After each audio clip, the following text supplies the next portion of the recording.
North Devon, a land famed for its quality sandy beaches and rugged coastline, and for its moorland and lush wooded valleys. A county rich in geographic potential. Just a few miles from this beach lies the small primary school of Horwood and Newton Tracy. Although geography was all around them, they knew they were struggling with the subject. I think we thought as a staff that geography had been sort of pushed to the back a little bit, and we wanted to highlight it a bit more.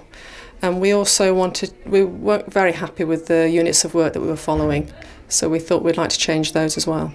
Our first port of call was to get in the geography advisor, really, because we obviously felt we needed some support and help if we were going to change the geography curriculum across the school. So we had a day with the geography advisor, working together, all the staff in the school. And then after that, we spent maybe 2 terms, I think, rewriting some schemes of work that we felt addressed the needs of this school in geography. A key Stage 1 unit of work that came out of that rethink is At the Seaside, which Debbie is teaching today to a combined class of Year 1 and Year 2. If you're anxious about teaching geography, there are some good ideas here to get you started. The subject can be used to encourage inquiry skills, and we'll see the children respond well to this approach throughout the work. Basic learning in geography also comes from being able to identify, describe and compare different places. And here, exciting support materials play their part. We'll also see Debbie develop geographical understanding through literacy. The unit can be taught across one day or over a period of weeks. Oh, Edward, which one are you going to choose? One that you can read is a good idea. Debbie King will also evaluate the unit of work with David Weatherly, Devon's geography advisor, a man who's playing a big part in reshaping the way geography is taught right across the country. Joining them is Alison Aldridge, geography coordinator at the school. Now, the first thing I'm going to do is I'm going to give you a picture. I'm going to show you a picture, and we're going to have a little talk about this picture. Then you're going to do some drawing for me, all right? So I'm going to put the picture on the board. It's a bit of an odd picture, this, because it's got lots of bits missing. Modern geography encourages inquiry skills, and Debbie takes that approach right from the start. The work may be called At the Seaside, but she's not going to let the children know that yet. They'll discover it for themselves. With you and your partner, and you're going to have 5 minutes to draw as much of the picture that you think might be there, and then we'll have a talk about it afterwards. Is everybody all right with that? Fine. The opening of the lesson offers the children an immediate chance to use their imagination and thinking skills, to create their own picture and then share it with others. Stand in the front here, and you're going to tell the rest of the class what you've drawn. I've been drawing birds, trees, sun, and... Have a look at it if you want to remind yourself. Grass. Grass. Right, now I am going to show you the picture, here it is, of the people sitting in their chairs watching all the other people having fun on the beach. That's what I said. Did you do that, Ali? Well done. We did the beach. They could easily have been looking at mountains. That was a good idea. They could easily have been looking at the fields and the trees. A very good idea. But it just happened that this photograph was taken in the summer on the beach. And you can say... With your starter activity, which I thought worked really well, what was your rationale with that? Well, I was trying to tease out what the children information they could provide me from just showing them that half of the picture without showing them the whole picture, and see whether they could provide the background of the picture, which was quite hard.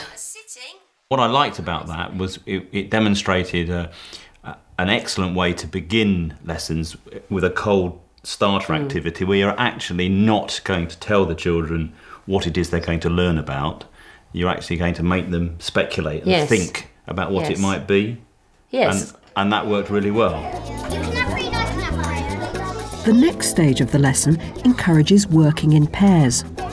The aim is to see how the seaside is different from other places. They're given 6 photographs of the seaside, the countryside and the city, and have to arrange them in matched pairs. I'm not sure. I wouldn't have to be a long way away to go to them places, but we would there. That's probably in London. That's probably Hollywood. It could be Exeter. Could be a bit of Exeter. When the children have had a chance to explore and discuss the differences, Debbie draws the whole class together. Put that on there, Ellie. Good. Why have you put those two together? Because they're both got water. They both got water. Do you know what sort of water this is? Can anybody help her? Matthew? It's the sea, isn't it? It's that big water, isn't it? And these The pairing activity, the description, I thought worked well. There was a little difficulty, wasn't there? Oh, matching the pictures together. I said that each picture had a partner, and then the children were trying to put the pictures together like a jigsaw. So maybe if I were to teach that another time, I'd have to rethink the language I used. Debbie now encourages the children to combine geography with literacy. They also begin to show real inquiry into the subject, and they still don't know they're having a geography lesson. Now this bit of the lesson is to learn some new words. When we're talking about places around the world, places near Lovercott or places a long way away, we need to use the proper words so that people understand what we're talking about. And I've got a lot of flashcards with lots of different words on here, and some of the words belong to these pictures, some of the words belong to these pictures, and some of the words belong to these pictures. So in your packet you have got the same words, they're coloured so they don't get muddled up with your people sitting on your table. You're going to put them on the right pictures, okay? This one, darling. Big buildings. Oh, near big shops. Brilliant. Where's that going to go? Brilliant. After fitting words to pictures, it's time to take the children's literacy skills one step further. We're going to put the missing words into this piece of writing. Now, the missing words are all these words that we've been learning. So you know what they are. I'll help you with the other words so you won't get confused. Should we read the first sentence then? How How is the seaside different from other places? Oh, how is the seaside different from other places? Is it like the seaside has lots of people at the seaside and Yes. they swim in the sea? That's right. The next bit says, in the photographs of the... I'm not sure that we needed to do this activity. I think we'd done a lot of work on the key vocabulary, and maybe it would have just been better for them to label pictures or something. The actual text of the worksheet was a bit complex. And also the layout of it. If I'd been doing it, I might have done it in a different layout so that it was maybe more child-friendly. It is a skill that about being disciplined in terms of the geography, because, Yes. and I agree with you, I think perhaps with the pairing of the labels and the locating of the labels on Yes. the right photograph, the geography had been accomplished. Yes. Yes. I don't know whether you felt that, Alice, and whether this writing exercise was actually a repetition for some. Because they were same labels. Anyway, Same key words. words anyway we were using. Saying that, the children quite enjoyed it. Yes. Because it was fun for them, you know, finding the word that fitted Yes. into the space. And But it's things. quite important to make these links with literacy. Yes. The harder Sally tugged, the more tightly the limpet held on, until suddenly Sally slipped and fell, with the limpet stuck onto her finger. She ran out of... The reading of a story leads Debbie into a linked literacy activity. encouraging the children to use geography vocabulary by writing a postcard from the seaside. This is what your postcard looks like on one side, where you're going to do your writing, and you're going to write the name of who you're going to send it to. So if it's your friend, you're going to write your friend's name there. If it's Granny, you're going to write Granny's name there. If you've gone away and left Mummy and Daddy behind, you could send Mummy and Daddy a postcard. Right, Joe, let's see where we've got to now with this. Today I got a limpet stuck on my finger. That's one sentence. What are you going to put at the end of it if it's the end of the sentence? Good boy. Dear Emily, I have been to the park and been to the shops and been to the beach. I saw a crab from Molly. Very good. That postcard writing activity was a good literacy activity, I think, with geographical links. Absolutely, and I think it worked very well. Yes. I mean, because you were teaching the children quite explicitly the conventions of postcard writing. And I think the children picked that up and delivered exactly what you intended that they should. What have you learnt? Lucy? About beaches. We have learnt about beaches. What is it you've learnt about the beach?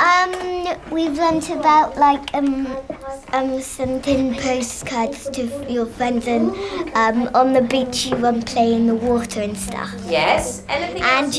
And you find shells. You can find shells on the And beach. crabs. And crabs. And Molly? seashells. Well, I've learnt something that if you go in a rocky pool, you shouldn't pick up any Olympic shells because there might be one in there. What should you do with the things in the rock pool, Molly? Just leave them alone. Just leave them there. Certainly looking at it from the outside and watching the children at work, I think the lesson worked very well. And I think there's no doubt about it that the children at the end of the lesson were going away with an understanding of the environments that you had established as your objectives at the beginning of the lesson. And I think that sort of collaborative learning is really good for them. They can help each other, and I just think they worked really hard on that all day. They did. And I think they learned a lot. You get to do writing and drawing pictures and stuff. I liked about drawing and the writing and stuff and learning about the countryside. I liked putting all the words on the pictures. So, to wrap up, here's Debbie's recipe for making a start in Key Stage 1. This bit, what do you think it is? Use a cold start activity to develop inquiry skills. Identify and describe what and where places are, and then compare them with other places. Develop geographical understanding through literacy. And apply geography vocabulary to written work.